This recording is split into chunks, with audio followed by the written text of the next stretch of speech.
Hi guys! Good afternoon everyone! And welcome once again sa isa na namang mahiwagang free tutorial. Good afternoon! So, kamusta po kayo? I hope you all had a great weekend and it's Monday. So, start your week right. Dapat laging smile. So, mag-lipstick, mag-toothbrush. Huwag nagli-lipstick lang, tas hindi nagto-toothbrush. Yuck yun. So, thank you so much for joining me today. And our recipe for today is sugar-free coconut custard pie. And of course, hello Miss Suzette. Yan, si Miss Suzette is from Sweet Best and Baking Essentials, and they are the sponsor for today's video. So, kung nagda-diet kayo, or you just want to eat healthier, you know, you don't want to lose weight, you just want to eat healthier, this is for you. Ano ba ang Sweet Best? Sweet Best is an alcohol-based sugar substitute or sweetener na hindi gawa sa asukal. Like, not the real kind, pero kasing tamis ng asukal. Parang yung jowa mo. Hindi talaga ako marunong mga hugot-hugot lines na yan. So, what we're making today is a very healthy and still very delicious kind of pie, and that is the coconut custard cream pie. If you're on keto, this is actually not advisable for you, but in very small amounts, yes. Pero kung naka-low carb ka, tapos gusto mo pa rin mag-dessert, eto na yung dream come true mo kasi makakakain ka na ng dessert without the guilt. So first, what we're going to do is we're going to make our pie crust and blind bake it. I'm going to teach you a very easy pie crust na sugar-free and also a very easy way to blind bake your pie crust. Yan. So, dito muna tayo. Wait lang.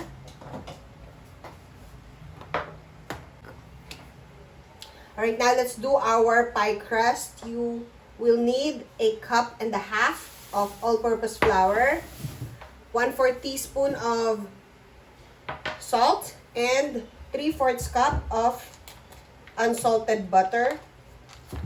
I am using chili butter. This is affordable and it's good.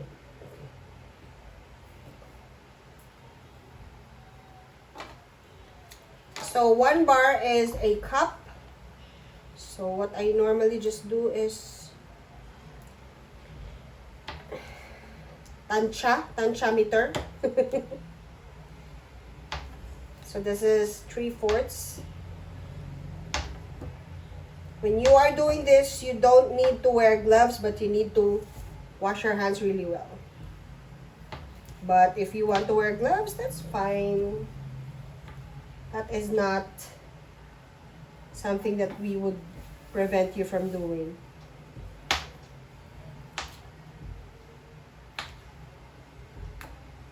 Oops. Just make sure all your hands, you only have 2. Make sure your hands are clean and you're good to go. Because it's much better if you can feel the butter while you are making the crust. There you go. So you just need to mix your flour right there, your salt, and your butter. There. Okay, what you want to do is you want to cover each cube with flour.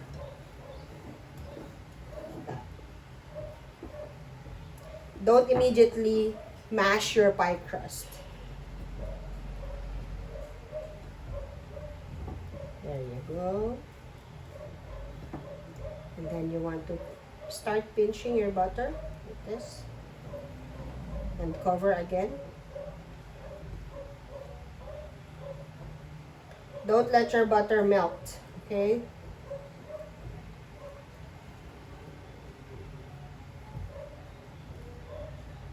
Don't overhandle it as well so it doesn't melt. There, so just continue doing this. It's called crumbling. So you crumble your butter and your flour. So you get that texture that you need. Okay, go. Let's do this. By the way, this is really perfect for those of you who are avoiding too much sugar in your life.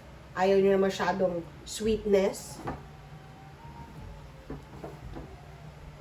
Pero, it is not recommended for those who are, kagaya na sinabi ko kanina, it's not recommended if you are on keto kasi may carbs pa rin siya. Dahil yung flour, may carbs yun. Wala lang siyang sugar.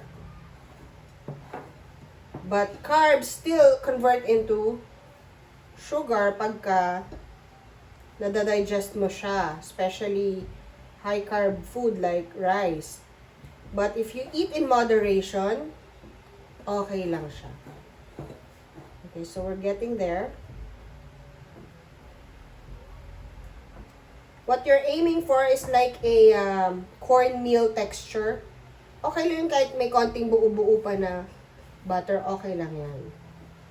It actually adds to the flakiness of your pie crust. Yan. There you go. Yan po, malapit na po. I am using a microwave safe glass pie plate so you guys can see what's happening. Pero maganda din naman talaga kasi siya. Tapos oven safe naman siya. Make sure what you're using is oven safe ha. Baka mamaya bake kayo ng bake sa... Ay parang kamukha to nung gamit ni Chef Ave. Tapos binakan mo na sabog. Basag. Malapit na to. Almost there. Just pinch the butter. It's very, it's actually very good. Masarap siya. Tapos, guilt-free pa.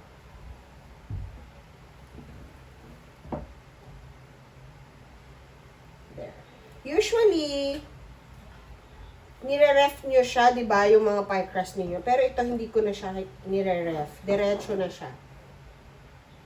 Pag nailatag ko na siya, dun ko siya minsan nire-ref. Halimbawa, hindi ko pa siya isasalang, ire-ref ko siya. But otherwise, I would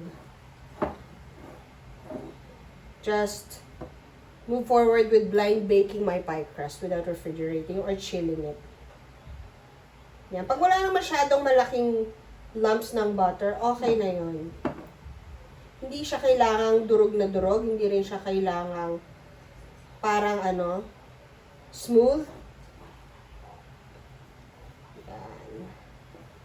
Again, do not overhandle this kasi pag natunaw yung butter, hindi na siya masarap. So, if you feel like your butter is melting, tapos hindi ka pa tapos, i-chill mo muna siya uli ng kaunti. Alright, I'm using a 9-inch pie plate.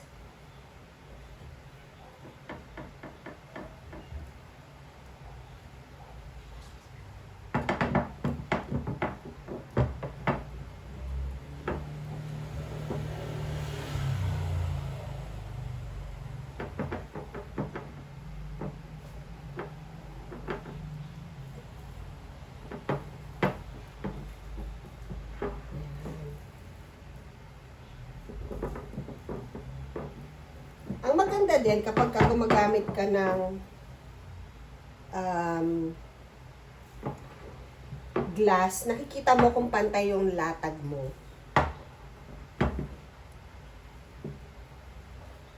Kasi minsan masyadong makapal yung ilalim o masyadong makapal yung gilid.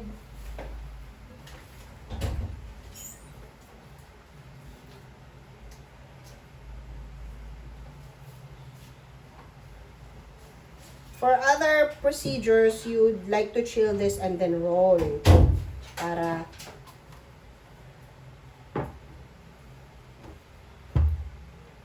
maganda siya. Pero dito sa recipe na to, okay na siya ng ganito.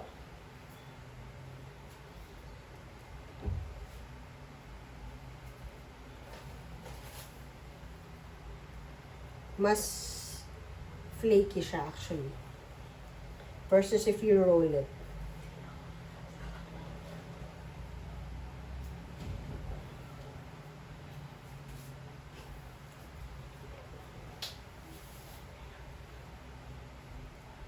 You want to go gentle at first kasi pag masyadong madiin yung paglagay mo, hindi siya tatayo. So, ganyan lang. Gentle lang. And then, pagka nagkapit-kapit na siya, that's when you press a little bit harder.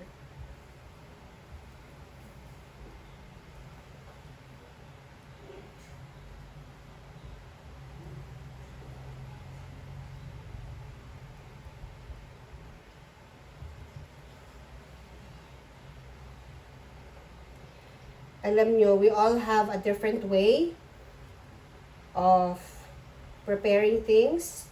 So, kung hindi ito pareho na sa inyo, why don't you give it a try first? Before you say, oh, that's not how I do it. Minsan kasi, different is not wrong. You have to try then other things, di ba? Maraming mga bagay na namimiss kayo kasi hindi ninyo sinusubukan because you're afraid to step out of your comfort zone.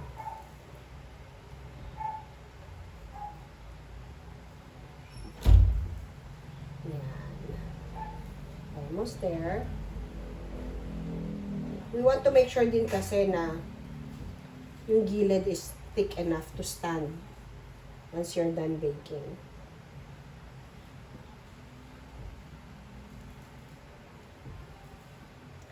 Yan. Pag may questions kayo, type nyo lang dyan. Hindi ko lang siya nakikita kasi nakatalikod sa akin yung screen. But I will answer them all later.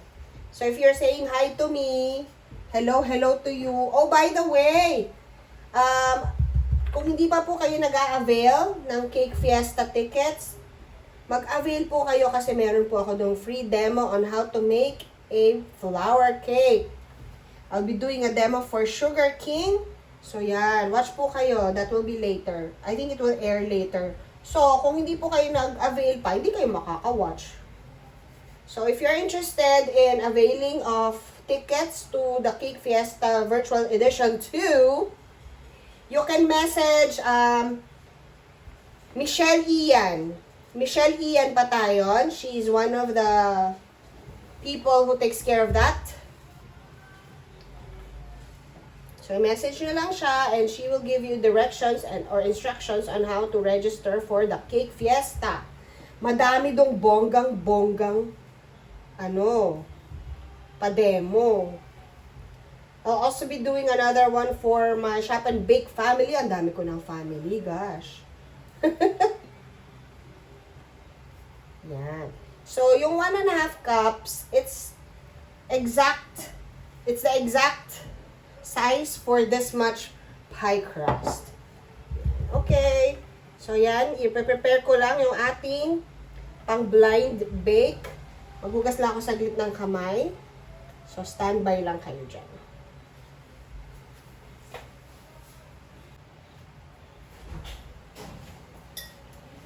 Yarn. Yan. Tapos,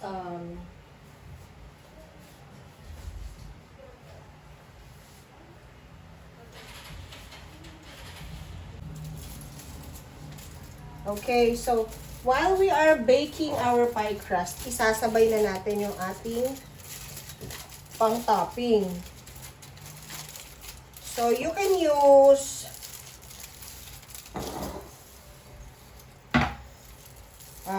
coconut, shredded coconut, or you can use almond slivers, which what I will use now, or sliced almonds. Yan, lalagay ko lang siya dito. Wala ko ng maliit na higaan para sa kanya. There. Para toasted siya. It's the same with the coconut. If you want to toast it together with your pie crust, ganito na lang din. Or you can get that small baking pan. There you go. So, isasabay na natin to para hindi sayang ang heat. Smooth this one. There you go. Now, we will break our eggs.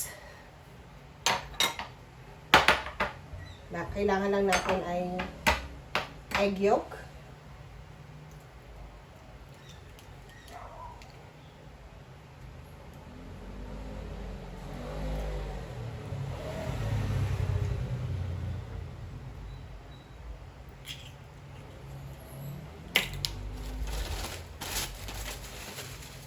Next.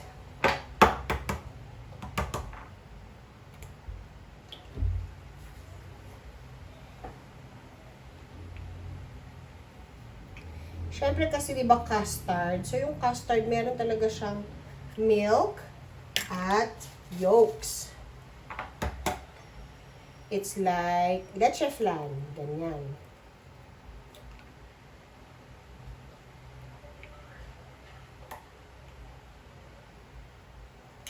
3 and last. Tapos, syempre, yung egg whites ninyo, pwede nyo yung gawing meringue, pwede ninyong gawing frosting para sa inyong buttercream. Don't let anything go to waste.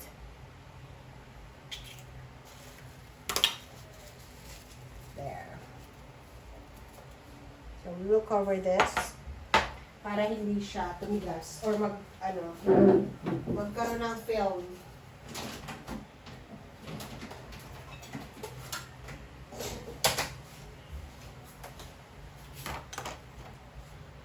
Sabi natin ang ating egg whites, magagamit pa natin yan. So, this is as good as halo-halo together. Alright, now, ready na tayo, no? So, we need to cook this. So, meron tayo. Oh, te. I need this.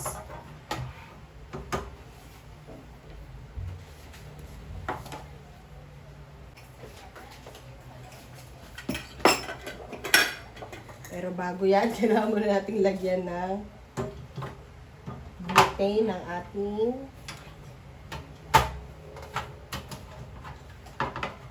stove. There.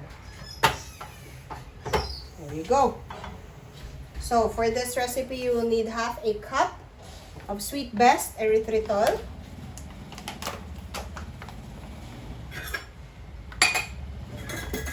Yeah, so we have here our half cup para ma-measure natin ang ating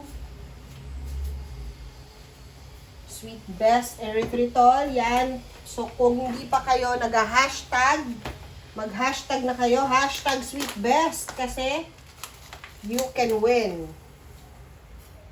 a pack of sweet best erythritol para matikman nyo. Diba? And then a third, 1/3 cup of cornstarch. This is it. So there, 1/3. There.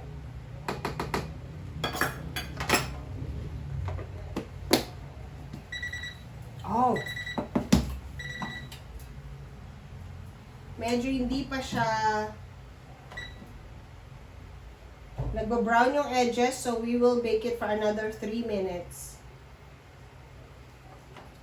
Yeah, so we started off at 15 and now we are baking it for another 15 minutes. Hindi pa rin nagbo-brown yung ating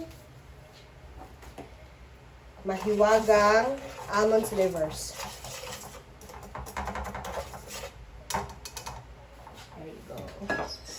And then you will need 1/4 teaspoon of salt.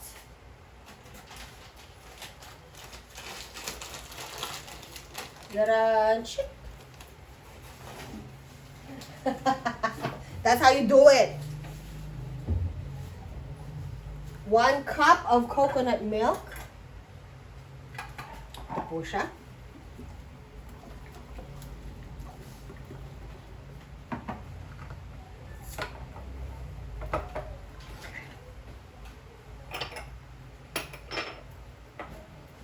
Ang bango.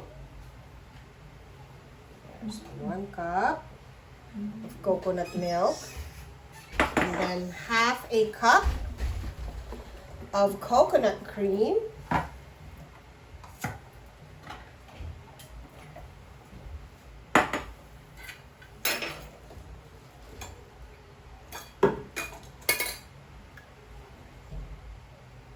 Mas thick kasi yung coconut cream, mas rich yung kanyang coconut flavor. And then you will need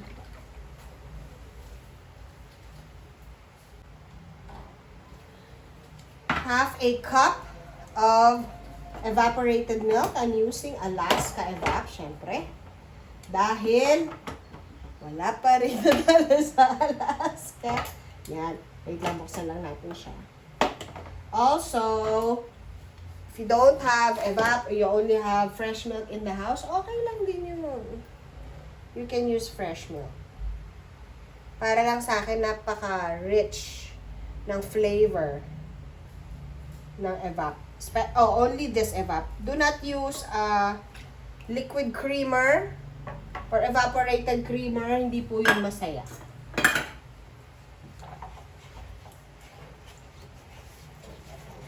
So, it's like a slurry.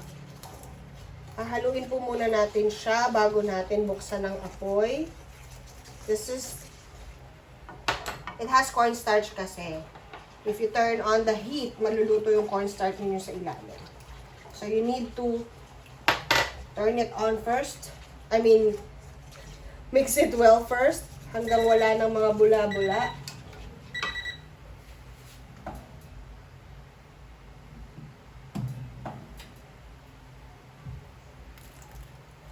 Konting-konti na lang.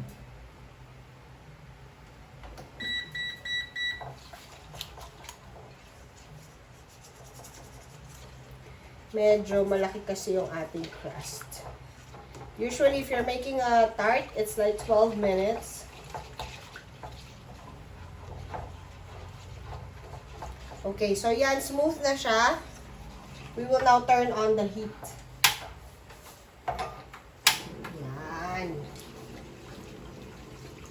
So, as soon as it thickens, it's good na. Tapos, ano lang to, you just need to pour it into your crust. Papalamigin mo siya after that, saka mo siya lalagyan ng whipped cream topping.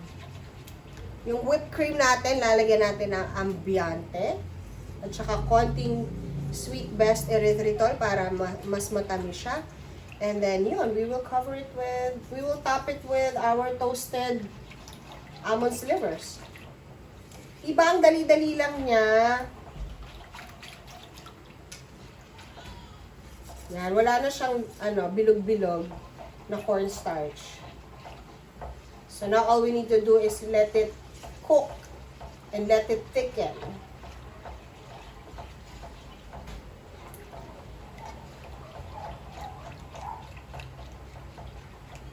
Napakabilis lang ng process na to. At napakasarap nito, grabe. Grabe sa sarap to.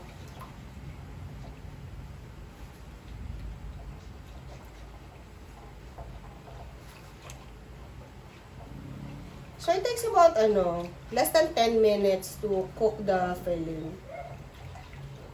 Nagsaset din siya on its own because of the cornstarch, obviously. Tapos, meron din siyang egg yolks which also contributes to the thickening of your filling. Pero syempre, mas maganda siya kung i-refrigerate niyo after you assemble it. Okay?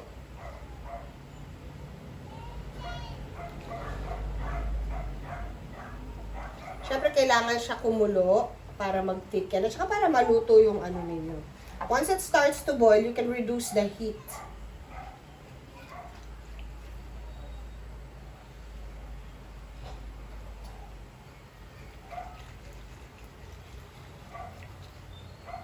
Tsaka mas maganda yung texture niya kapag chilled.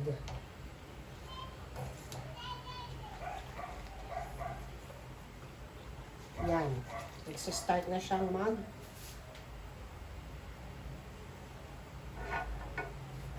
thicken. Okay, there. Wait lang. Reduce the heat.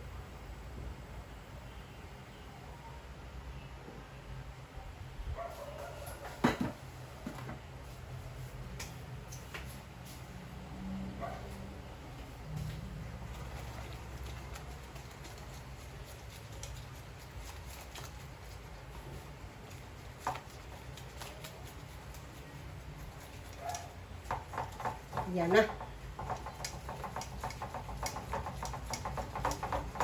Yan, ang ganda na niya, oh. Diba? Bigla na lang siyang nag-thicken na siya. Ang ganda na niya. Okay. So, we need to make sure that our heat is very low at this point. We don't want to burn our filling. Look. Diba? Ang ganda-ganda niya. Sakto. Our pie crust is baked. So you don't half bake your you don't have bake your pie crust kasi hindi na siya ibe-bake ulit. So kailangan fully baked na yung crust ninyo.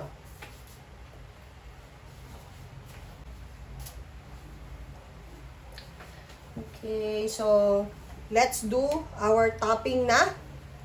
Siyempre, ito yung kailangan natin. Yan.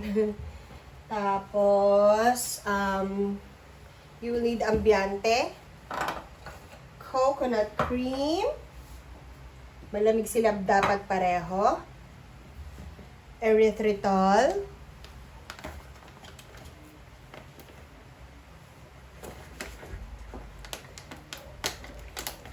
wait lang ha.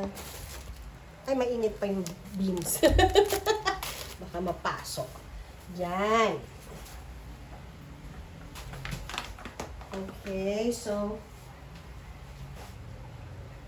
you will need half a cup of ambiente. Kailangan malamig na malamig ang ambiente, ha? Dito tayo sa mixer. Yan. So, half a cup. Ang dali lang nito, sobra. And then, 1/4 cup. So, hindi na ako magpapalit ng measuring cup. Tatansyahin ko na lang. And 2 tablespoons of stevia erythritol blend.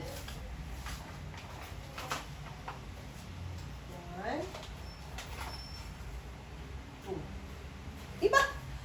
Easy. Easy as pie. Ito talaga yung sinasabi nila, easy as pie. Basta kailangan lang malamig sila.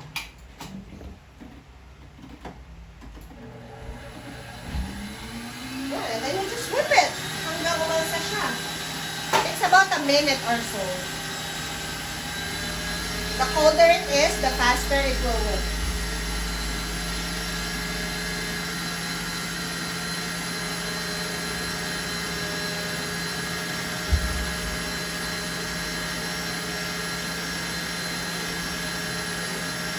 Yan, malapit na. Ito na siguro yung pinakamasarap na pie na matitikman ko. Oh, kasi bawal sa akin ang matamis eh. So, malungkot minsan pagka may, we're going to eat outside. Sila may dessert, ako wala, gano'n. Ang sad, diba? Ayan na. O, diba? Ang bilis lang. O, almost a minute now.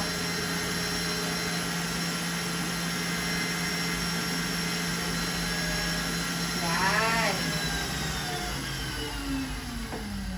Pakita ko sa inyo kung dapat gano'n siya ka-thick.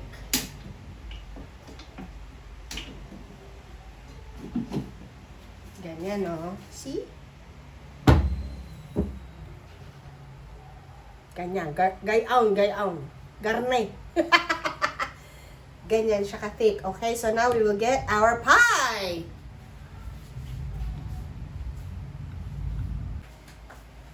So now, diba? Diyos ko, wala pa yatang isang oras, tapos na tayo. Yan. So ito na yung ating pie, kung mapapansin niyo. Oh, very flaky. So now we will put our... Oy, parang gusto ko siyang ano, teka lang. Teka lang, ha? Parang gusto ko siyang i-pipe, pero wag na nga. Ang sarap, grabe. Ang sarap-sarap naman. Kasi ko ito dito.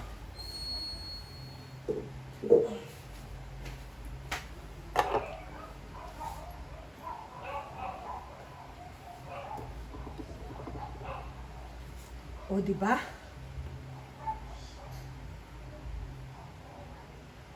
Parang tabi yung patungo ko. Yan. Ngayon, kung gusto niyo, you want to be imaginative, gusto niyo siyang i-pipe, okay lang. Ay, naku, yun ang hindi okay. Ayoko nang may ganyan. Oh? Gusto ko magandang tingnan.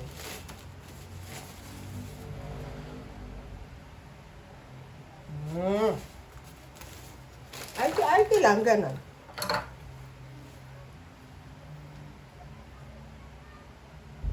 Yan, tapos mamaya ako na to isa-slice. Yun, oh. Woo! Gutom na kaya? Ako, gutom na. Siyempre, lalagyan natin siya ng almond slivers na tinost natin. Tapos after this, you want to chill it again for a few minutes, siguro mga 10 to 15 before you slice para mag-firm up yung inyong mga ingredients. Yung filling ninyo at saka yung inyong topping. Ang ganda, grabe. Hindi lang to maganda, masarap talaga to, tas healthy pa.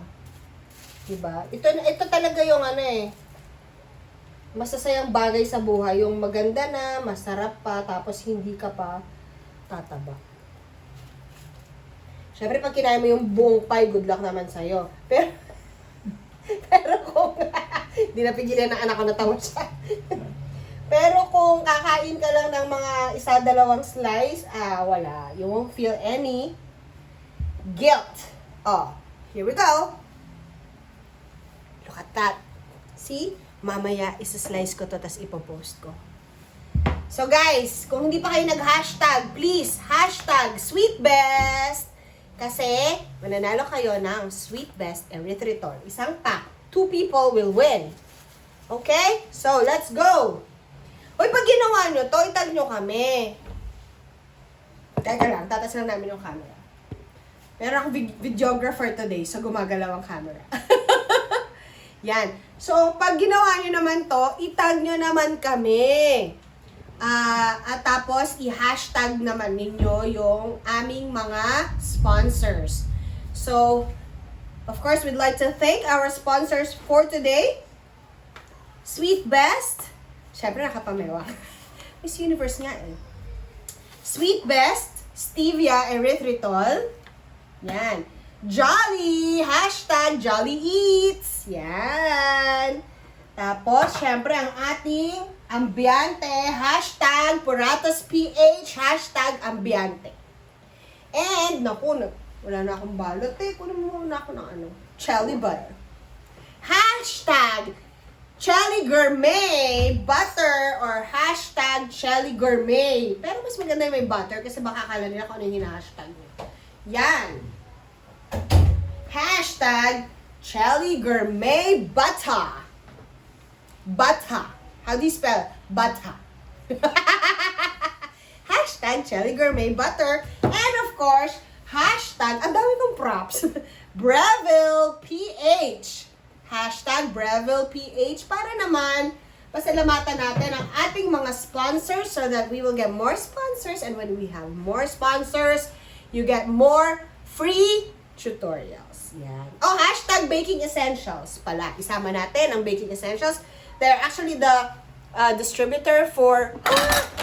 Oh, diba? Galing-galing ko. They're the distributor for Sweet Best. So, yan. Sila rin ang nagbebenta ng Spatchumazing Spatula. So, please, #Baking Essentials PH. Alright, so guys, thank you. Kakain muna ako. Okay? Isa-slice ko to, tapos iinggitin ko kayo mamaya. Kasi kailangan mo pa siyang i-chill. I-chill ko siya for maybe 15 minutes. Eh, ang hirap naman magkwentuhan tayo ng 15 minutes. Baka nakwento ko na pati yung buhay ko nung grade 1 ako. Hindi pa rin ako tapos. So there, thank you so much for joining me. Oh, naku, nakalimutan ko. #Alaska Red Kitchen. So, #AlaskaEva. Diyos ko, ang hirap talaga ng 28 years old na. Marami na akong kakalimutan. Yan. So, guys, please support our sponsors so you get more free tutorials from me, Chef Ave. Thanks for watching, guys. I love you all. You have a great week. Bye!